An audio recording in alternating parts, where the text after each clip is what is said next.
ಈ ವರ್ಷ ಅಂದರೆ 2026ರ ಜನವರಿ 14ನೇ ತಾರೀಕು ಬುಧವಾರದಂದು ಸೂರ್ಯನು ಶನಿಯ ರಾಶಿಯಾದ ಮಕರ ರಾಶಿಗೆ ಪ್ರವೇಶಿಸಲಿದ್ದಾನೆ. ಸೂರ್ಯನು ಉತ್ತರ ದಿಕ್ಕಿನಿಂದ ಚಲಿಸಲಿದ್ದು, ಈ ಮಹತ್ವದ ದಿನದಂದು ಮಕರ ಸಂಕ್ರಾಂತಿ ಹಬ್ಬವನ್ನು ಆಚರಿಸಲಾಗುತ್ತದೆ.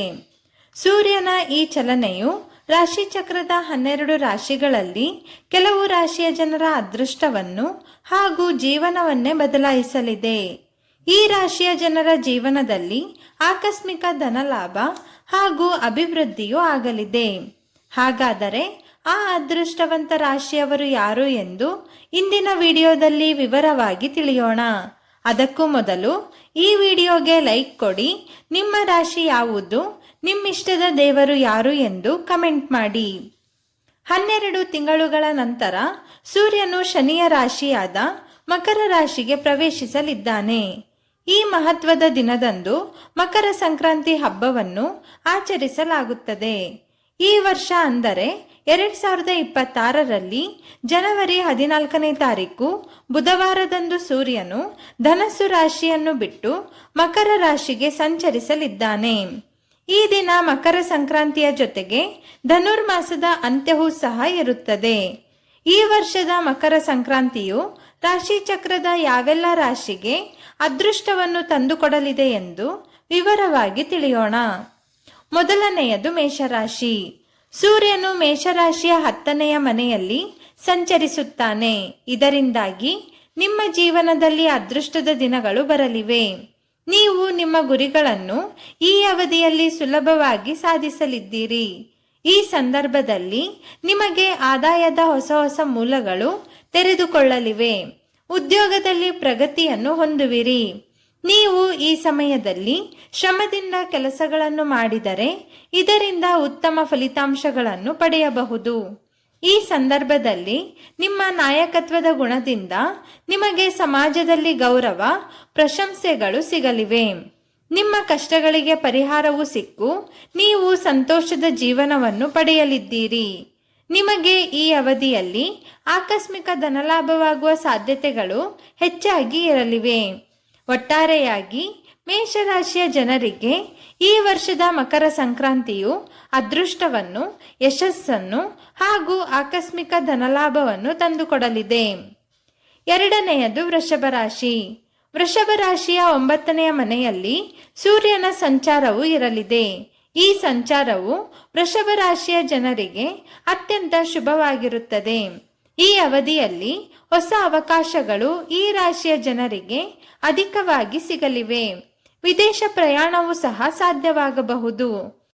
ಈ ಸಮಯದಲ್ಲಿ ಭೂಮಿಯ ಮೇಲೆ ಹೂಡಿಕೆ ಮಾಡುವುದರಿಂದ ಲಾಭವಾಗುವ ಸಾಧ್ಯತೆಗಳು ಅಧಿಕವಾಗಿರಲಿವೆ.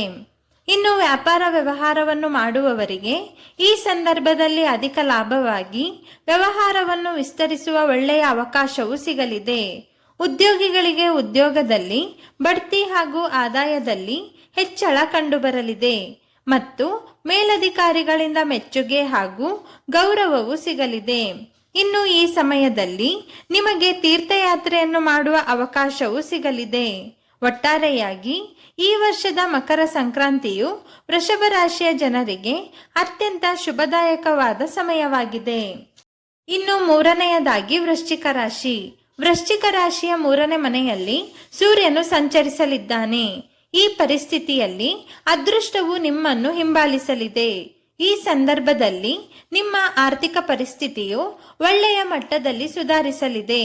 ಆದರೂ ಕೂಡ ಹಣವನ್ನು ಹೂಡಿಕೆ ಮಾಡುವ ಮುನ್ನ ಎಚ್ಚರಿಕೆ ಇರಲಿ. ಅಪಾಯಗಳಿಂದ ಜಾಗರೂಕರಾಗಿರಿ.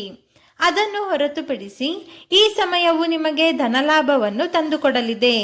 ಈ ವೃಶ್ಚಿಕ ರಾಶಿಯ ವ್ಯಾಪಾರಸ್ಥರಿಗೆ ಈ ಅವಧಿಯಲ್ಲಿ ಅಧಿಕ ಲಾಭವಾಗಲಿದೆ. ಇದರಿಂದ ನೀವು ಹೊಸ ಹೊಸ ಯೋಜನೆಗಳನ್ನು ರೂಪಿಸಲಿದ್ದೀರಿ. ಈ ಯೋಜನೆಗಳಿಂದಲೂ ನಿಮಗೆ ಭವಿಷ್ಯದಲ್ಲಿ ಲಾಭವೂ ಸಹ ಆಗಲಿದೆ. ಇನ್ನು ಉದ್ಯೋಗಿಗಳಿಗೆ ಉದ್ಯೋಗದಲ್ಲಿ ಪ್ರಗತಿ, ಆದಾಯವೂ ಹೆಚ್ಚಾಗಲಿದೆ. ಒಟ್ಟಾರೆಯಾಗಿ ಈ 2026ರ ಮಕರ ಸಂಕ್ರಾಂತಿಯು ವೃಶ್ಚಿಕ ರಾಶಿಯ ಜನರಿಗೆ ಅಖಂಡ ಅದೃಷ್ಟವನ್ನು, ಆಕಸ್ಮಿಕ ಧನಲಾಭವನ್ನು ತಂದುಕೊಡಲಿದೆ. 4ನೆಯದು ಮಕರ ರಾಶಿ.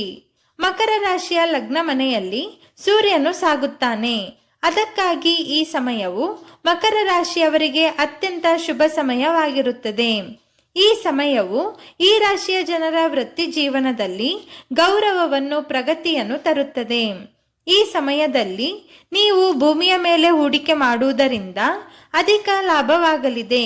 ಈ ಸಂದರ್ಭದಲ್ಲಿ ವೃಶ್ಚಿಕ ರಾಶಿಯ ಜನರ ಆರೋಗ್ಯದಲ್ಲಿ ಸ್ವಲ್ಪ ಮಟ್ಟಿಗೆ ಏರುಪೇರುಗಳಾಗಬಹುದು.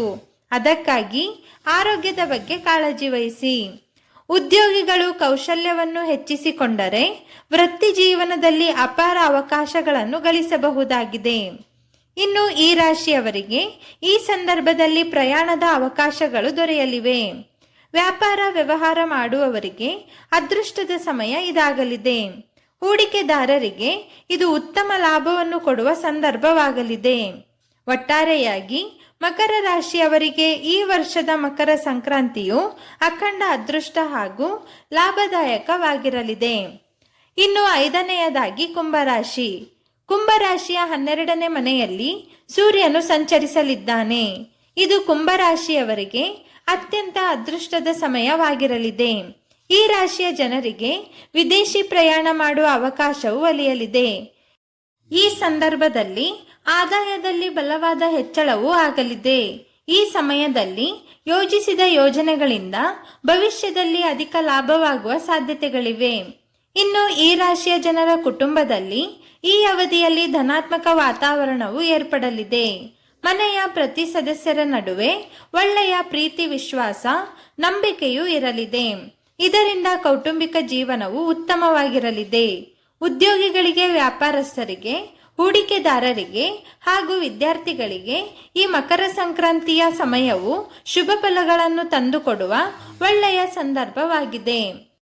ಒಟ್ಟಾರೆಯಾಗಿ ಈ ವರ್ಷದ ಮಕರ ಸಂಕ್ರಾಂತಿಯು ಈ ಕುಂಭರಾಶಿಯ ಜನರಿಗೆ ಯಶಸ್ಸನ್ನು, ಅದೃಷ್ಟವನ್ನು ತಂದುಕೊಡಲಿದೆ.